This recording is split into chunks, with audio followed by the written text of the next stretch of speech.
नमस्कार साथियों, मैं आपका दोस्त बिजनेस कोच डॉक्टर उज्जवल पाटनी पेश है इंडियन इकोनॉमी पर बहुत ही डिटेल्ड केस स्टडी। साथियों, एक बात यहां मैं बता दूं, यह केस स्टडी बहुत ही ऑथेंटिक और डीपली रिसर्च्ड है क्योंकि इसमें बहुत सारे टॉप सोर्सेस की मदद ली गई है।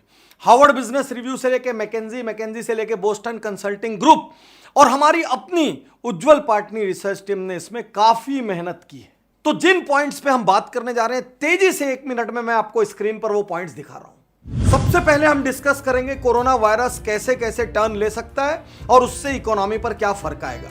ये डिप्रेशन है या रिसेशन है, कोरोना के पहले की जीडीपी और बाद की जीडीपी में क्या फर्क है, कौन से बिजनेस नीचे जाएंगे और कौन से बिजनेस ठीक करेंगे, क्योंकि अच्छा करना एक सवाल है। बाजार को क्या क्या प्रॉब्लम आएगी जिसके लिए आपको तैयार होना चाहिए, और सबसे अंत में बाजार को क्या कदम उठाने चाहिए। सबसे पहले हम बात शुरू करते हैं कोरोना वायरस और 3 सिचुएशन। तो पहली सिचुएशन यह है कि कोरोना अभी आया हुआ है, यह 2-3 महीने और चला और उसके बाद यह पूरी तरीके से समाप्त हो गया। तो आप देखिए यहां पर एक वी कर्व बन रहा है। कोरोना ने इकोनॉमी को नीचे लाया, नीचे में हल्का सा शैलो कर्व बना, उसके बाद तेजी से इकोनॉमी रिबाउंड हो गई। तो 1 क्वार्टर का जो नुकसान लगा सो लगा, लेकिन वी शेप की एक रिकवरी यहां पर साफ नजर आती है।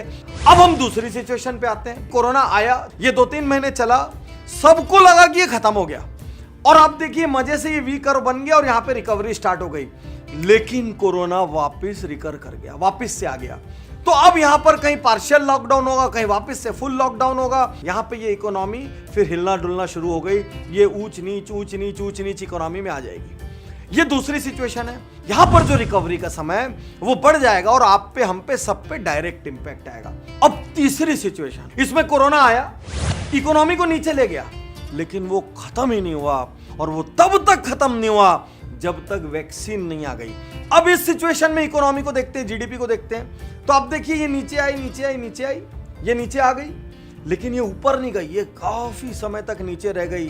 हल्का सा एक बार रिबाउंड की, फिर नीचे रह गई और बहुत लंबा टाइम नीचे रह के फिर ये ऊपर गई, तब गई जब वैक्सीन बन गई। तो साथियों, पहले तो सारे बिजनेस कोचेस, सारे एक्सपर्ट्स एक बात समझ लो, एक दिन में अचानक ये कोरोना खत्म नहीं होगा। तीनों सिचुएशन में कोई भी सिचुएशन आ सकती है और ये हम अभी दुनिया में देख रहे हैं। तो साथियों, पहली सिचुएशन और दूसरी सिचुएशन को बाजार संभाल लेगा। यदि तीसरी सिचुएशन आई तो हम बहुत भयावह स्थिति में लैंड कर जाएंगे, जिसका नाम है द ग्रेट डिप्रेशन। तो यहां पर एक क्षण यह भी बताना इंटरेस्टिंग होगा कि ग्रेट डिप्रेशन क्या था। 29 अक्टूबर 1929 को अचानक अमेरिका का स्टॉक मार्केट क्रैश करता है और उसको फॉलो करते करते पूरी दुनिया का स्टॉक मार्केट क्रैश कर जाता है। इकोनॉमी बर्बाद हो जाती है। जीडीपी आप सोच नहीं सकते 1% के नीचे चले गई। चारों ओर हाहाकार, लाखों लोग आत्महत्या करते हैं। गरीब और अमीर देश सब उस ग्लोबल डिप्रेशन में बर्बाद हो गए। इंटरनेशनल ट्रेड 50% से नीचे आ गया और देशों में अनएम्प्लॉयमेंट 30% नीचे गिर गया। यानी हर 100 में 30 आदमी की नौकरी चली गई, कहीं 40 आदमी की नौकरी चली गई। लोग पैसे को यूं बचा के रखने लग गए। रोटी सब्जी दाल चावल या जिस देश में जो भी खाया जाता है जो सुपर एसेंशियल है, उसको छोड़ के हर चीज का खर्च बंद हो गया। भारी मात्रा में दुनिया डिप्रेशन में चली गई। उसको कहते हैं ग्रेट डिप्रेशन। तो जो सिनेरियो में यहां पर थर्ड स्थिति में बता रहा हूं, जहां पर वायरस की वैक्सीन आने में यदि कुछ वक्त लग गया तो ग्रेट डिप्रेशन में चले जाएंगे। लेकिन इस वक्त वर्ल्ड इतना एडवांस्ड हो चुका है कि मुझे ग्रेट डिप्रेशन की उम्मीद कम है, इसलिए मैं इसको रिसेशन मान के चल रहा हूं।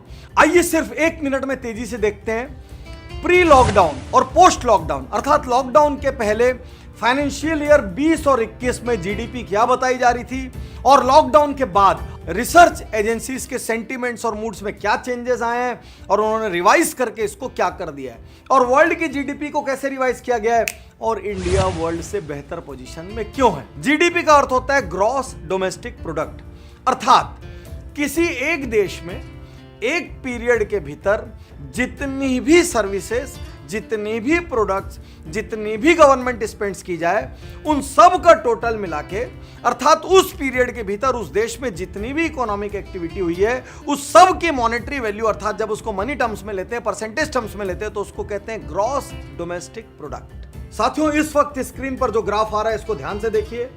क्रिसिल ने पहले दिया था 5.2, रिवाइज करके कर दिया 3.5। मूडीज इसने पहले दिया था 5.3 और इसने रिवाइज करके खूब जम के गिरा दिया 2.5। और इकोनॉमिस्ट इंटेलिजेंस यूनिट EIU ने पहले दिया था 6.0 और अब इन्होंने दिया है 2.1। तो यहां पर यह क्लियरली दिख रहा है कि वर्ल्ड ओवर जो टॉप एजेंसीज है, इन लोगों ने लॉकडाउन पीरियड के बाद हमारी रेटिंग को गिराया है। लेकिन हमारी तुलना में वर्ल्ड का जीडीपी क्या चल रहा है और क्यों हम एक सेफर साइड में हैं, यहां पर यह समझना जरूरी है। देखिए, ड्यूश बैंक ने वर्ल्ड की जीडीपी 3.3 रखी थी, उसको गिरा के कर दिया 2.4। फिच रेटिंग्स ने 2.5 रखी थी, उसको गिरा के कर दिया 1.3। और मॉर्गन स्टैनले ने 3.4 रखी थी, उसको गिरा के अनइमेजिनेबली कर दिया 0.3। यदि ये हो गया तो ग्लोबल डिप्रेशन वाला मामला हो जाएगा। और जेपी मॉर्गन ने कमाल कर दिया, उसने ग्लोबल डिप्रेशन में उतार दिया है शायद। 2.5 से उन्होंने -1.1 कर दिया। अब हम वर्ल्ड की जीडीपी क्या चल रही है एक क्षण के लिए उसको छोड़ दें, लेकिन सिर्फ इंडिया से तुलना देखें तो आप देखिए इंडिया की लोवेस्ट रेटिंग्स भी जो की गई है 3.5, 2.5। तो साथियों, वर्ल्ड की जीडीपी के मुकाबले इंडिया की जीडीपी ऑलरेडी बहुत हायर साइड में है। हर बिजनेस ओनर एक लाइन ध्यान में रखे, कोरोना के बाद कस्टमर का सेंटिमेंट क्या रहेगा। Anything that I can live without, I will live without that. इस सिद्धांत पे पूरी की पूरी कंज्यूमर साइकोलॉजी मूव करेगी, क्योंकि कंज्यूमर कोई भी ऐसी चीज जिसकी इसको तत्काल जरूरत नहीं है उसमें वो हाथ नहीं लगाना चाहेगा। साथियों, अब मैं आपको आपकी मनपसंद चीज बताने जा रहा हूं। मेरा बिजनेस कहां रहेगा, ऊपर जाएगा कि नीचे आएगा, अवसर बढ़ेंगे कि अवसर घटेंगे। लेकिन जब मैं कहूं ना कि कपड़ा ऊपर जाएगा तो तुरंत ये मत सोच लेना कि मेरी कपड़े की दुकान ऊपर जाएगी, क्योंकि इसमें कुछ और फैक्टर्स हैं। तो उन पे मैं लाइट डालूंगा कि यदि किसी एक ट्रेड में मान लो 4 लोग हैं तो किसका ऊपर जाएगा और किसका नीचे जाएगा, बहुत ध्यान से देखना। तो सबसे पहले जितने भी फियर प्रोडक्ट्स हैं, फियर प्रोडक्ट्स यानी डर के समय काम आने वाले प्रोडक्ट, वो सारे प्रोडक्ट ऊपर जाएंगे, उनकी पूरी सप्लाई चेन अच्छा करेगी। तो साथियों, आइए मैं आपको स्क्रीन पे लिस्ट दिखाता हूं कौन कौन से बिजनेस फियर से रिलेटेड हैं जो कि ठीक करेंगे।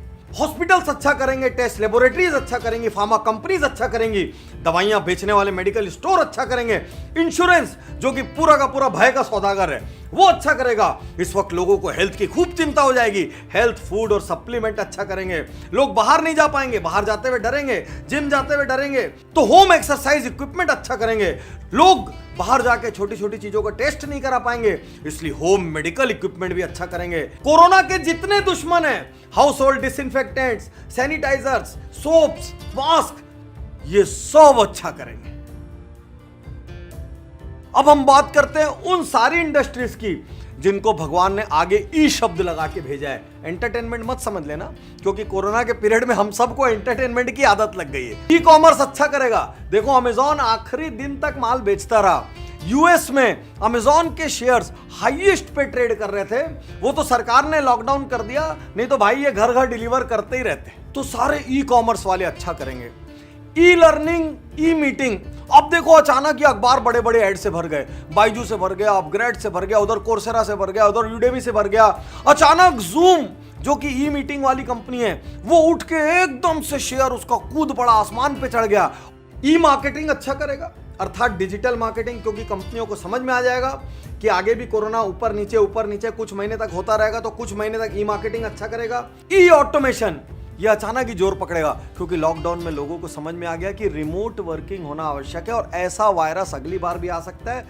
ई सबसे बड़ा ई कौन सा ई? Entertainment, entertainment, entertainment. ये भाई लोग अच्छा करेंगे, क्योंकि इस पीरियड में आपको इस नए नशे की फुल आदत हो चुकी है।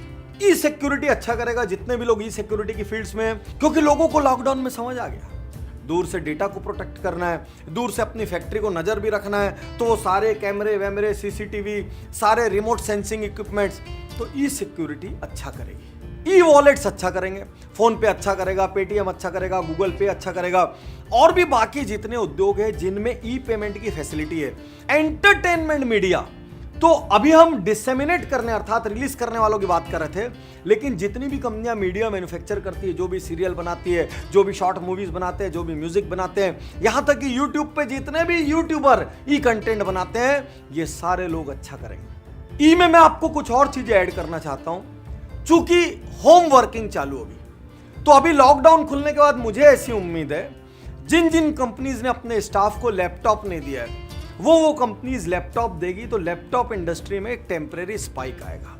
चूंकि होम वर्किंग स्टार्ट होगी तो एंटीवायरस या इस तरीके की जितनी भी चीजें जो ई इकोनॉमी में काम करती है वो सारी चीजों में स्पाइक आएगा।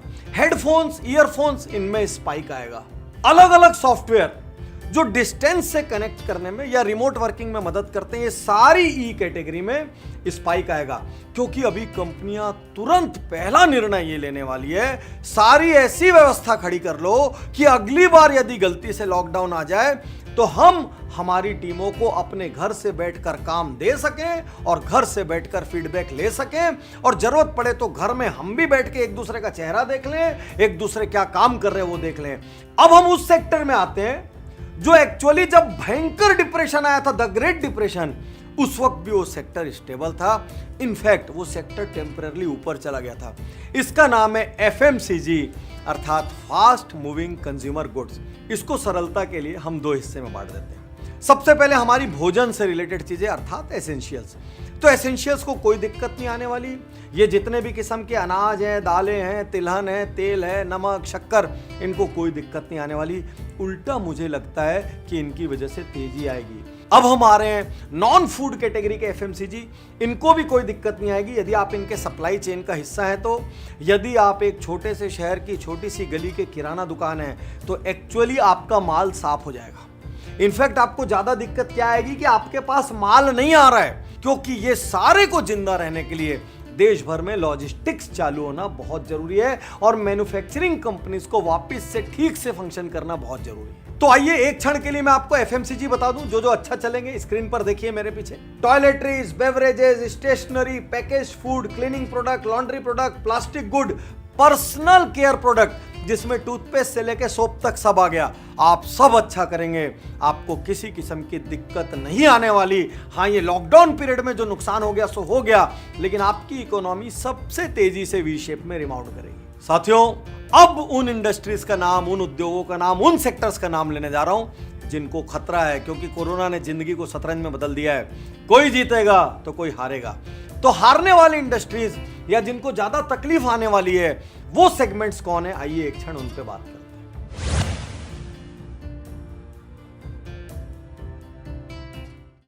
कम खर्च में सरल हिंदी में घर बैठे सीखिए बिजनेस बढ़ाना, भारत का सबसे बड़ा business and life coaching portal.